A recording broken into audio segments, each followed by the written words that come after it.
நீங்க எல்லாம் மூத்த தம்பதிகள், எனக்கு 73 ஆச்சு. அதனால கொஞ்சம் புத்தி சொல்றதுக்கு ஒரு தகுதி இருக்கு. ஆனா புத்தி சொன்னா யாரும் கேட்க மாட்டாங்க.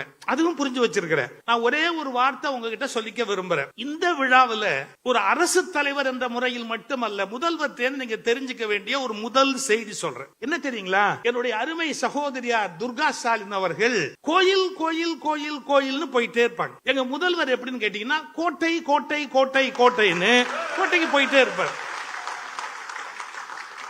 நான் கோட்டைக்குள்ள வரேன் அப்படின்னு அம்மா சொல்ல மாட்டாங்க, நான் கோயிலுக்குள்ள வரேன் அப்படின்னு ஐயா சொல்ல மாட்டாரு. என்ன புரிஞ்சுக்கணும்? யாரும் தன் துணைவியார் அல்லது துணைவருடைய விஷயத்தில் அதிகம் தலையிடாமல் இருந்தால் குடும்பம் ஆனந்தமாக இருக்கும். இப்ப எனக்கு வயசாச்சா, நான் வீட்டுல என்ன சொல்லுவேன், நான் ஒய்ஃப் பாரு, நீ ஒய்ஃப் நான் ஹஸ்பண்ட், இந்த மாதிரிலாம் கான்செப்ட் எல்லாம் இனிமே ஒத்து வராது. நீயும் நானும் ஃப்ரெண்ட்ஸ், நீயும் நானும் ஃப்ரெண்ட்ஸ்.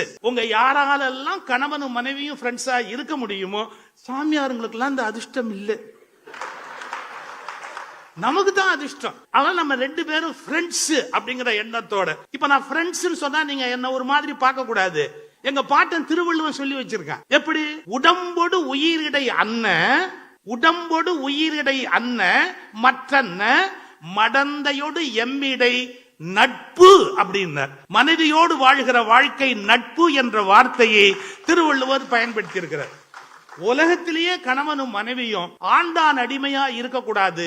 அவர்கள் வாழ்க்கை முழுவதும் நண்பர்களாக இருந்தால் நிச்சயமாக மிகப்பெரிய வெற்றி பெறும் என்பது வள்ளுவருடைய கருத்து. 2-3 நல்ல கருத்து சொல்றதுக்கு இந்த இடத்துல பயன்படுத்துறேன். எத்தனையோ பெண்கள் என்கிட்ட பேசும்போது சொல்லுவாங்க, எத்தனையோ பெண்கள் பேசும்போதுனா தப்பா நினைச்சிடாதீங்க, நான் பேசிட்டு இறங்கின உடனே பேசுவாங்க.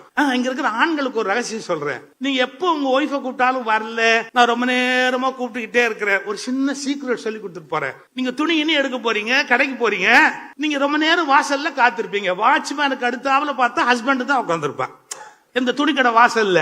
நீங்க உள்ள போய் தேடுவீங்க, உங்களுக்கு அங்கேயும் மேட்ச் கிடைக்கல, அங்கேயும் மேட்ச் கிடைக்கல. சரி, அது மேல நிறுத்திடுவோம். அதோட உங்க மனைவி வரலன்னு வச்சுங்கன்னா, இப்போ ஒரு சீக்கிரம் சொல்லி கொடுத்துட்டு போறேன். என்ன தெரியுங்களா? ஒரு ஆம்பளை மனைவியை கூப்பிட்டு வரல அப்படின்னா வரவழைக்கிறதுக்கு ஒரே ஒரு வழி இருக்கு. நீங்க வேற யாராவது ஒரு பொம்பளையோட பேச ஆரம்பிச்சா எங்க இருந்தாலும் ஒய்ஃப் வந்துருவா. இது பெரிய சீக்கிரம். இது ராமாயணத்திலே இருக்குது தெரியுமா உங்களுக்கு? சூர்ப்ப நகையோட ராமர் பேசினார் சார், சீதை உள்ளே இருந்து வந்துட்டார். இப்ப முக்கியமா நம்ம தெரிஞ்சுக்க வேண்டிய விஷயம், நிறைய பெண்கள் சொல்லுவாங்க, நான் என் கணவருக்காக சோம கௌரி விரதம் இருக்கிறேன், கேதார கௌரி விரதம் இருக்கிறேன், லட்சுமி விரதம் இருக்கிறேன்.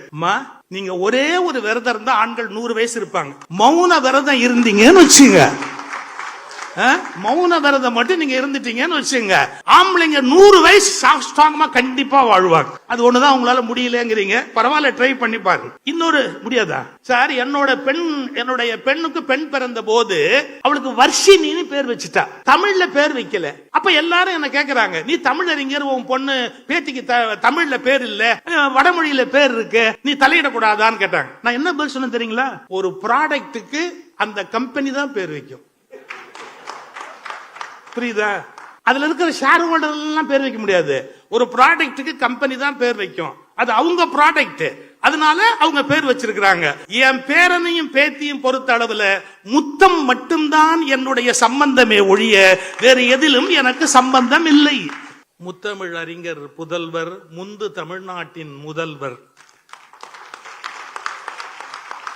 அவர்கள் உள்ளிட்ட வணங்குதலுக்குரிய துறவியர் பெருமக்கள் வாழ்த்துரைக்க இங்கே வருகை தந்திருக்கிற தம்பதியர் அனைவருக்கும், அரசியல் பிரமுகர்களுக்கும் என்னுடைய அன்பான வணக்கம். காலையில ரொம்ப சீக்கிரம் வந்துட்டீங்க. ஒய்ஃபோட ரொம்ப நேரம் உட்கார்ந்து இருக்கிறது எவ்வளவு பெரிய அவஸ்தை அப்படின்னு இதுக்கு கைதட்டின ஆண்களுக்கெல்லாம் வீட்டுல போய் பரிசு இருக்குது. இங்க வருவதற்கு முன்னாடி ரொம்ப நல்லா மெல்லிசை பாடுனாங்க. அதுல வேணும்னே உன் கண்ணில் நீர் வழிந்தால் என் நெஞ்சில் உதிரம் கொட்டுதடிங்கிற பாட்டு வேணும்னு அமைச்சரை நான் கேட்டேன். அவங்களும் முதல்ல பாட முடியாம பாடினாங்க. நானும் கவனிக்கிறேன், ஒருத்தர் கூட அந்த பாட்டு பாடும்போது ஒய்ஃபை பார்த்து அப்படியே முகத்துல பாவத்தை காட்டி அந்த சிவாஜி கணேசனும் பத்மினியும் இருந்த மாதிரி இன்னைக்கு ஒரு நாளாவது அப்படி ஒரு வாய்ப்பு கிடைச்சது. கொஞ்சம் ஒரு நிமிஷம், அந்த படத்துல ஒரு சீன் வரும், வியட்நாம் வீட்டுல அந்த பாட்டுல ஒரு வரி வரும், என் வேதனையை யார் அறிவார் அப்படின்னு ஒரு வார்த்தை. அந்த கணவன் பாடுறான், என் வேதனையை யார் அறிவார் அப்படின்னு. பத்மினியோட கண் அப்ப பார்க்கணும்.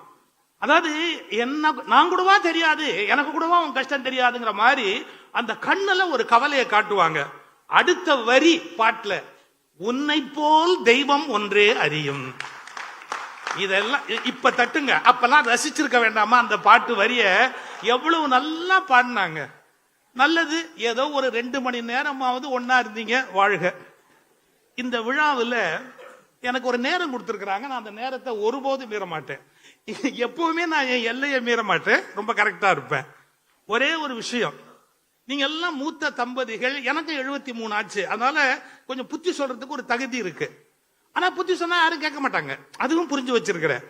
நான் ஒரே ஒரு வார்த்தை உங்ககிட்ட சொல்லிக்க விரும்புறேன். இந்த விழாவில் ஒரு அரசு தலைவர் என்ற முறையில் மட்டுமல்ல, முதல்வர் தேர்ந்து நீங்க தெரிஞ்சுக்க வேண்டிய ஒரு முதல் செய்தி சொல்றேன். என்ன தெரியுங்களா?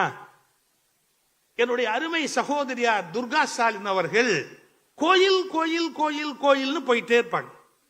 எங்க முதல்வர் எப்படின்னு கேட்டீங்கன்னா, கோட்டை கோட்டை கோட்டை கோட்டைன்னு கோட்டைக்கு போயிட்டே இருப்பார்.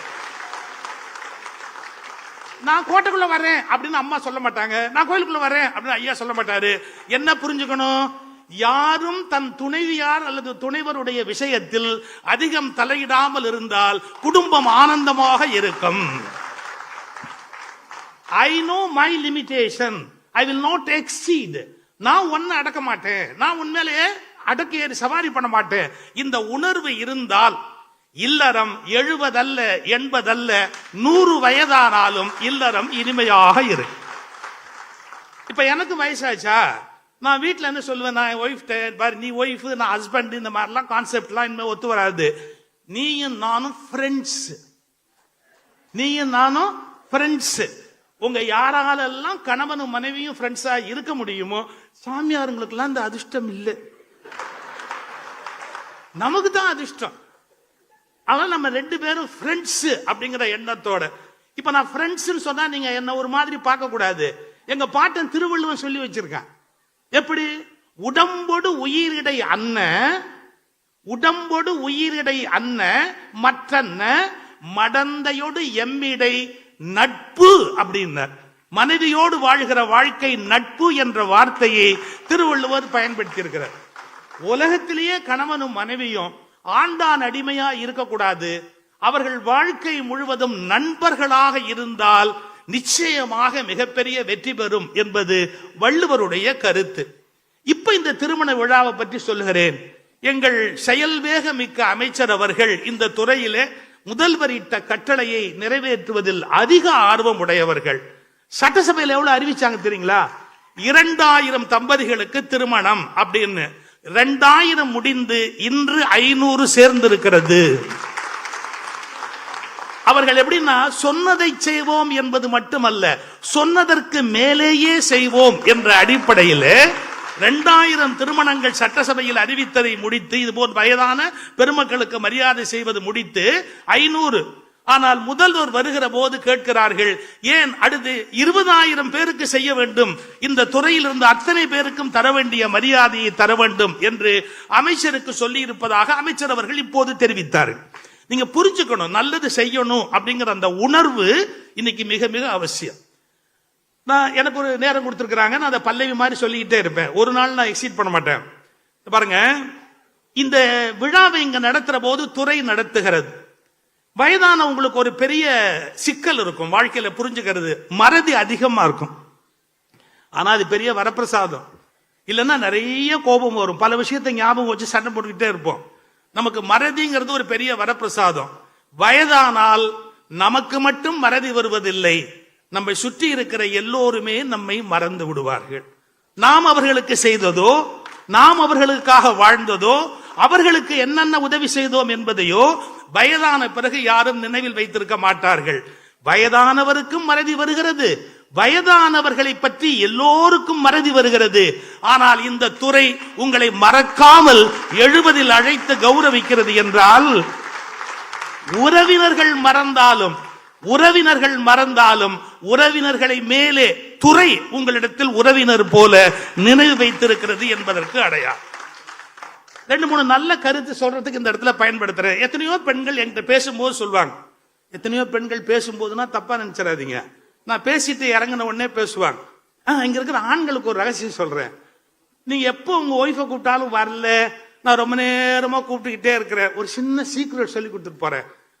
நீங்க துணி இனி எடுக்க போறீங்க, கடைக்கு போறீங்க, நீங்க ரொம்ப நேரம் வாசல்ல காத்திருப்பீங்க. வாட்ச்மேனுக்கு அடுத்தாவல பார்த்தா ஹஸ்பண்ட் தான் உட்காந்துருப்பான் இந்த துணி கடை வாசல்ல. நீங்க உள்ள போய் தேடுவீங்க, உங்களுக்கு அங்கேயும் மேட்ச் கிடைக்கல, சரி அது மேல நிறுத்திடுவோம். அதோட உங்க மனைவி வரலன்னு வச்சுங்கன்னா, இப்போ ஒரு சீக்ரெட் சொல்லி கொடுத்துட்டு போறேன். என்ன தெரியுங்களா, ஒரு ஆம்பளை மனைவியை கூப்பிட்டு வரல அப்படின்னா வரவழைக்கிறதுக்கு ஒரே ஒரு வழி இருக்கு. நீங்க வேற யாராவது ஒரு பொம்பளையோட பேச ஆரம்பிச்சா எங்க இருந்தாலும் ஒய்ஃப் வந்துருவா. இது பெரிய சீக்கிரம். இது ராமாயணத்திலே இருக்குது தெரியுமா உங்களுக்கு? சூர்பனகையோட ராமர் பேசினார் சார், சீதை உள்ளே வந்துட்டார். என்ன அங்க ஒரு பொம்பளையோட பேச்சு அப்படின்னு வந்துட்டா. பாருங்க, என் பேச்ச கேட்டதுல உங்களுக்கு எவ்வளவு நல்ல டிப்ஸா கத்து கொடுத்துருக்கோம் பாருங்க. இனிமே ஒய்ஃபை கூப்பிடணும்னா நிறைய பெண்களோட நீங்க பேசுறதுக்கு பழகணும். சரி, அது ஒரு பக்கம் அப்படியே விட்டுருவோம்.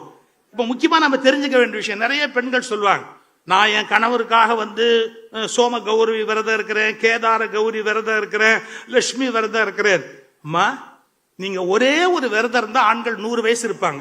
மௌன விரதம் இருந்தீங்கன்னு வச்சுங்க, மௌன விரதம் மட்டும் நீங்க இருந்துட்டீங்கன்னு வச்சுங்க, ஆம்பளைங்க 100 வயசு ஸ்ட்ராங்கமா கண்டிப்பா வாழ்வாங்க.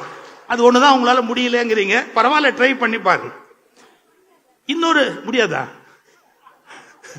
இன்னொரு பெரிய முக்கியமான விஷயம், முதுமையில நாம வெற்றி பெறணும்னா, இந்த காலத்தை கொண்டு போனோம்னா எப்படி வெற்றி பெற முடியும்?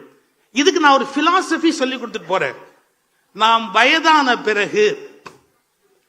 வயதான பிறகு வீட்டில் பிள்ளை பேரன் பேத்தியோடு இருக்கிற போது சாப்பிடுவதற்கு மட்டும்தான் வாய் திறக்க வேண்டும்.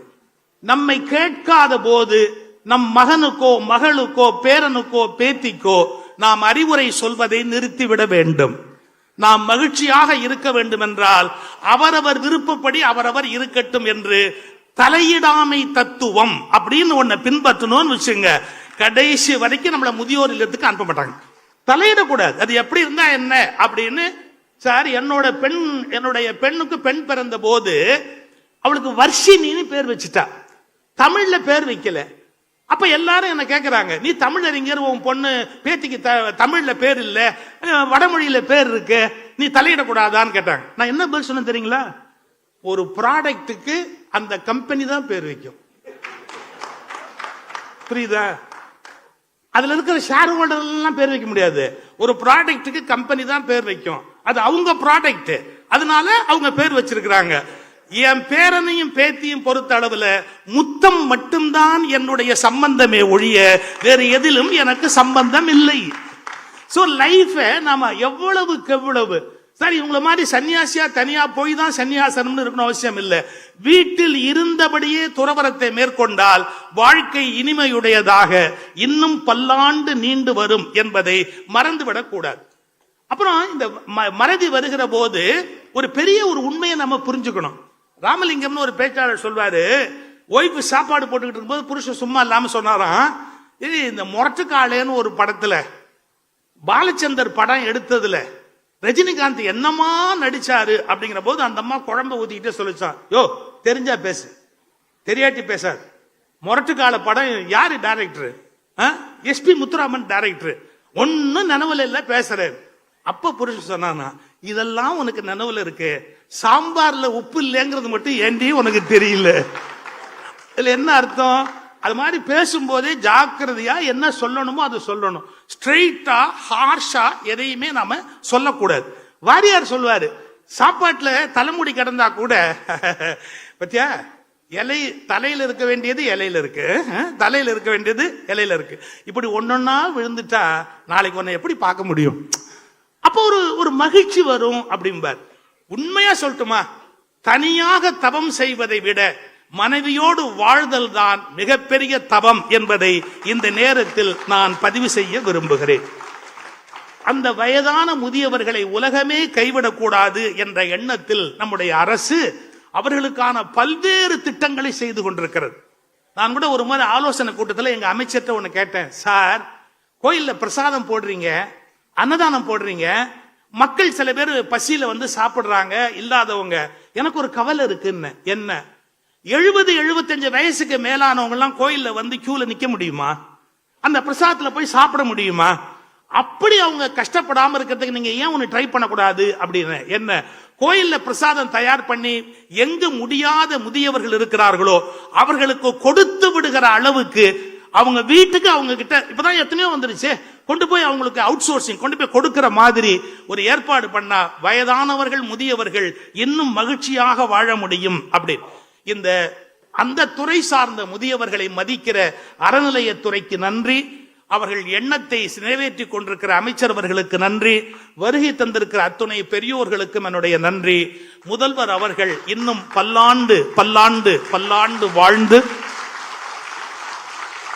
ஏன்னா இப்ப அடுத்த மாசம் அவருடைய பிறந்த நாள் வருகிறது, அட்வான்ஸாவே நாம் அவர்களுக்கு பிறந்த நாள் வாழ்த்து சொல்லுகிறோம். பல்லாண்டு பல்லாண்டு பல்லாண்டு வாழ்ந்து இந்த தமிழ் மக்களுக்கு தன்னுடைய அந்த தொண்டை தொடர்ந்து நிறைவேற்ற வேண்டும் என்று வேண்டி, மறந்துடாதீங்க, தலையிடாமை தத்துவம்.